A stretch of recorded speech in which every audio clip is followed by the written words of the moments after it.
Ito yung sad part ng gardening mga idol.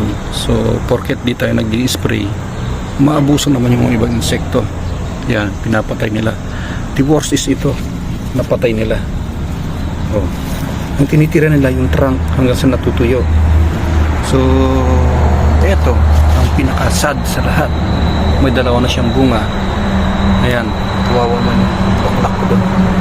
So ang remedy na ginagawa natin dito mga idol, yan, nagdidiktik ako ng bawang, luya at saka sili, and then pinalagyan ko ng asin sa suka, and then pinapahid ko dito sa trunk.